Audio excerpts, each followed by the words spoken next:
Welcome back. You are listening to the home of forbidden romances. Prepare yourself, because tonight's story will leave you breathless. The porcelain vase didn't break when it hit the wall. It shattered, much like the illusion Julian had been living in for the past 3 months, exploding into 1,000 irreparable shards of jagged reality. Cut! The director screamed, his voice cracking with delight, oblivious to the fact that the blood dripping from Julian Vane's hand wasn't part of the prop department's budget. Julian didn't flinch. He didn't look at the camera, nor did he look at the crew swarming the set of the Jade Emperor's Lament. His gaze was fixed with terrifying, hollow precision on the man sitting on the golden throne 10 feet away. Cassian Riker, the man who had spent the last 90 days whispering promises against Julian's skin. The man who was currently looking at Julian with a mixture of scripted horror and genuine, creeping dread. The air in the studio was frigid, yet sweat clung to Julian's back under the heavy silk of his costume. He had just delivered the scene of his career, a scene of betrayal so raw it felt like an autopsy. But the crew didn't know that Julian wasn't acting. They didn't know that 20 minutes ago, Julian had been standing outside Cassian's trailer, hand raised to knock, a coffee in hand, only to hear the sentence that would turn his heart into a graveyard. To understand the ruin, one must first understand the architecture of the dream. It had begun in late autumn. The production of the Jade Emperor's Lament was the most anticipated drama of the year. Cassian Riker was the industry's golden god, untouchable, obscenely wealthy, and possessing a face that could launch 1,000 marketing campaigns. He was cast as the ruthless emperor, a tyrant who learned to love. Julian Vane, a method actor known for indie art house films and intense brooding, was cast as the assassin sent to kill him, only to fall in love with his target. It was a trope as old as time. Enemies to lovers. But the chemistry they generated during the first table read had silenced the room. "You have lonely eyes," Cassian had said during their first break, offering Julian a cigarette he didn't smoke. "Like you're waiting for someone to tell you it's okay to breathe." Julian had declined the cigarette, but accepted the attention. "I'm just focusing on the character, Mr. Riker. Call me Cassian. And don't focus too hard.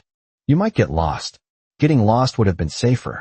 Instead, Julian had been found. The filming location was an isolated estate in the mountains, a sprawling replica of an ancient palace isolated from the paparazzi and the prying eyes of the world. It was a pressure cooker designed to force intimacy. For weeks, they lived in each other's pockets. The director, a visionary with a sadistic streak for realism, encouraged them to spend their off hours together to build the bond. It started with rehearsing lines in Cassian's trailer. It evolved into late-night drives through the winding mountain roads, the heater blasting as they dissected their pasts. Cassian spoke of the hollowness of fame, the way people were just blurred faces wanting a piece of his soul. He painted himself as a prisoner of his own success, a lonely king atop a glass mountain. And Julian, earnest, foolish Julian, had climbed that mountain to keep him warm. The physical intimacy began in week 4. It wasn't scripted. It was a rainy Tuesday, a scene where the assassin tends to the emperor's wounds. The script called for a lingering look. Cassian had given him a look that devoured him whole. When the cameras cut, Cassian hadn't let go of Julian's wrist. "Come to my room tonight," Cassian had whispered, the microphone on his lapel turned off. "I can't sleep when it rains." Julian went. And he kept going. It wasn't just sex. It was the quiet moments that hooked Julian's soul. It was Cassian reading poetry to him at 3 a.m. It was the way Cassian would trace the line of Julian's jaw and whisper, "You're the only real thing I've found in this plastic industry." Julian fell. He fell with the reckless abandon of a man who had never been loved properly. He confused the intensity of the filming, the adrenaline, the shared trauma of the characters, with reality. He thought they were building something that would survive the final cut. He was wrong. The day the world ended was sunny. It was an insultingly beautiful day. They were nearing the end of production. The mood on set was frantic. Julian had decided to do something stupidly romantic. He had driven 2 hours into the nearest city that morning before call time to buy a vintage blend of tea Cassian had mentioned once in passing, a blend his grandmother used to make. It was a small gesture, intimate, something only a partner would do. He walked toward Cassian's trailer, the small tin warm in his hand. The door was slightly ajar, propped open by a thick cable running inside for the lighting setup. Julian raised his hand to knock, a smile playing on his lips. Intense, isn't he? A voice said. It was Marcus, Cashin's relentless, shark-like agent. Julian froze. He's useful. Cashin's voice floated out, smooth and rich, the same voice that had whispered endearments against Julian's neck the night before. The chemistry on screen is undeniable. The dailies look incredible. And off-screen? Marcus asked, a smirk audible in his tone. You've been spending a lot of nights with the indie darling. Don't tell me you're actually catching feelings, Cass. That would be messy. There was a pause. The sound of ice clinking against glass. Then a laugh. A dry, cynical sound that stripped the skin right off Julian's bones. Please, Marcus. Look at him. He's a puppy. He looks at me like I hung the moon. It's amusing. Amusing? I was bored. Cashin sighed. The sound of a man weary of his own toys. Being out here in the middle of nowhere for 3 months? I needed a distraction. Something to pass the time. Method acting, right? If I make him believe I'm in love with him, he gives a better performance. I'm doing the production a favor. So it's just a fling to kill boredom? It's a way to survive the shoot without losing my mind, Cashin replied dismissively. Once we wrap, he goes back to his indie films, and I go back to my life. He's intense, sure, but he's suffocating. I'll be glad when it's over. Julian didn't gasp. He didn't drop the tea. He felt a physical blow to his chest, a sensation so violent he thought his heart had actually stopped beating. The world grayed out at the edges. I was bored. A distraction. Suffocating. He had been raw, open, bleeding love for a man who was merely checking a watch, waiting for the time to pass. Julian slowly lowered his hand. He placed the tin of tea on the step of the trailer, silent as a ghost. Then, he turned and walked away. By the time he reached his own trailer, the tears didn't come. Instead, a cold, crystalline rage settled over him. It was a calm so profound it felt like death. He looked in the mirror. The man staring back was fractured, but the pieces were rearranging themselves into something harder, sharper. If Cashin Riker wanted a performance, Julian would give him the greatest performance of his life. The transition was subtle at first. When they met on set an hour later, Cashin smiled, that crooked, charming smile that used to make Julian's knees weak. He reached out to brush a stray lock of hair from Julian's forehead. Hey, Cashin murmured, intimate and proprietary. Where were you this morning? I woke up and the bed was cold. Julian didn't lean into the touch. He didn't pull away either. He stood perfectly still, like a statue carved from ice. He met Cashin's eyes, and for a split second, the veil dropped. Julian let Cashin see the abyss. He let him see the absolute zero behind his pupils. I was preparing, Julian said. His voice was steady, light, devoid of the warmth that usually colored it when he spoke to Cashin. We have a big scene today. Cashin faltered, his hand dropping. A flicker of confusion crossed his perfect face. Jules, it's time for blocking, Mr. Riker, Julian said, turning his back. The use of his last name hit Cashin like a slap. For the next week, Julian became a phantom. On camera, he was electric.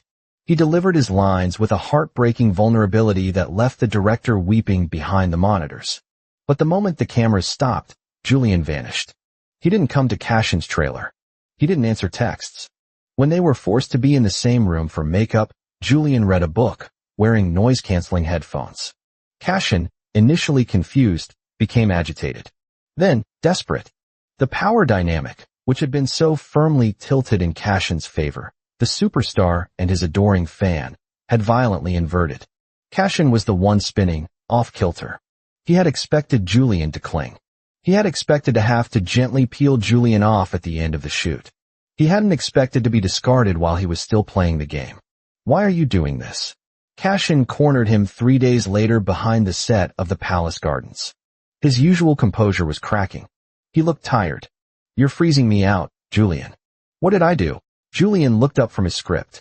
He didn't stand. I'm working, Cashin. Is there a problem with my performance? Fuck the performance. Cashin hissed, stepping closer, looming over him. I'm talking about us. You haven't looked at me in days. You haven't touched me. I touch you in every scene, Julian said, turning a page. It's in the contract. Stop it. Cashin growled, grabbing Julian's arm. Stop acting like a stranger. I know you. I know how you sleep. I know you. Julian looked at the hand on his arm, then up at Cashin. His eyes were dry, clear, and utterly merciless. You know the character, Cashin. You don't know me. You never did. I was just a way to pass the time. Was it not? Cashin's face drained of color. His grip loosened. He realized, with a dawn of horror, that Julian had heard. Julian, wait. I have to get to wardrobe, Julian said, standing up and brushing off his sleeve as if Cashin's touch was dirt. Don't worry. I'll make sure the chemistry reads on screen. I wouldn't want you to be bored. The final week of shooting was a nightmare dressed in gold silk. The atmosphere on set was toxic. The crew whispered. They could feel the hatred radiating off Julian, a cold star consuming everything in its orbit. And they could see the desperation in Cashin. Cashin Riker, the man who cared about nothing, was unraveling. He flubbed lines. He stared at Julian when he wasn't supposed to. He sent gifts, extravagant watches, rare books, flowers that filled Julian's trailer, all of which were returned, unopened, placed silently outside Cashin's door each morning. The boredom line, the lie Cashin had told to protect his own ego from the terrifying reality that he was falling in love, had become a noose. He had said it to Marcus to maintain his persona of the aloof superstar. He had said it because he was terrified that Julian Vane, a man with no power and no money, held the power to destroy him emotionally. He was right. Julian was destroying him. But not with love. With absence. The climax of the drama, and their relationship, came during the filming of the lake scene. It was a night shoot. The script called for the assassin to be thrown into the palace lake, weighted down, to drown for his treason. The Emperor was supposed to watch, conflicted, from the dock. The water in the tank was cold. Julian, dressed in heavy layered robes, stood at the edge. Divers were in the water for safety, but the setup was dangerous. Action. Julian fell. He hit the water with a splash that echoed through the silent studio. The weights pulled him down. He sank, his robes billowing around him like a shroud. Cashin stood on the dock. He was supposed to look stoic. He was supposed to turn away. But as he watched Julian sink, watching the lights distort through the water, something snapped in Cashin's brain. The line between the script and the reality dissolved. He wasn't the Emperor. He was a man watching the only person who had ever made him feel alive die because of his own arrogance. He saw Julian's face underwater. Julian wasn't struggling. He was peaceful. He looked ready to let go. Cut. Perfect, the director yelled. Okay, get the divers. Cashin didn't wait for the divers. With a roar that wasn't in the script, Cashin dove into the water. The shock on the set was palpable. The superstar, in his heavy, priceless imperial brocade, plunged into the freezing tank. He swam down, eyes stinging, fighting the weight of his own costume. He reached Julian, grabbing him by the waist, hauling him upward with a strength born of pure panic. They broke the surface, gasping. Cashin dragged Julian to the edge of the tank, coughing water, his expensive wig half off, his makeup ruined. Are you insane? Julian coughed, pushing the hair out of his eyes. The crew was running toward them, shouting, towels ready. The divers were right there. You ruined the take. Cashin didn't care about the take. He didn't care about the crew.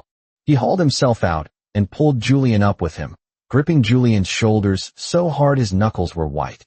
I couldn't watch, Cashin choked out, his voice trembling violently. I couldn't watch you sink. I couldn't. It's a movie, Cashin.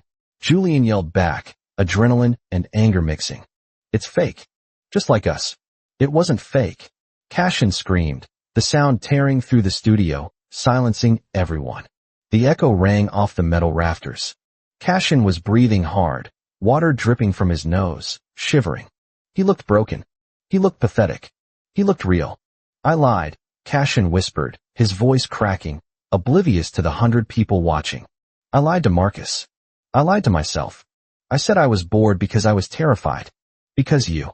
You looked at me and saw me, not the star, and it terrified me. Julian froze, the towel in his hand forgotten. I am not bored, Cashin said, stepping closer, his boots squelching with water. He took Julian's hand and pressed it against his own chest, right over his frantically beating heart. Does this feel like boredom? Does this feel like a distraction? Julian felt the heartbeat. It was a rabbit's pulse. Fast. Erratic. You broke my heart, Julian said softly. The anger was still there, but the ice was cracking. I know. Cashin wept, the tears mixing with the tank water on his face. I know. Let me fix it. Please. Don't look at me like I'm a stranger anymore. Hate me if you want, scream at me, but don't look through me. The silence on set was absolute. The director, realizing he was witnessing gold, silently signaled the camera operators to keep rolling. Julian looked at the man before him. The arrogant emperor was gone. In his place was a shivering, soaking wet man who had just jumped into a tank to save someone who wasn't drowning, just to prove he felt something. It wasn't forgiveness. Not yet. Forgiveness was a long road. But it was a start. Julian sighed, a shuddering breath that released weeks of tension. He pulled his hand away from Cashin's chest, but he didn't step back. He reached out, and, with his thumb, wiped a tear from Cashin's cheek. You ruined the costume, Julian said, his voice rough. Cashin let out a wet, hysterical laugh, leaning his forehead against Julian's shoulder. Burn it. Burn the whole set. I don't care. We have to do a retake, Julian murmured, allowing his hand to rest on the back of Cashin's neck. Tomorrow. Cashin breathed into his wet robes. Tonight. Let me be real. Julian looked at the cameras, then back at the man clinging to him. The illusion was gone. The script was shredded. What was left was messy, painful, and complicated. But for the first time since the shoot began, it wasn't acting. Okay, Julian whispered. Be real. And that is how the assassin brought the emperor to his knees, not with a sword, but with silence. If you enjoyed seeing the mighty Cashin Riker stripped of his ego and forced to beg for forgiveness in front of the whole world, destroy that like button.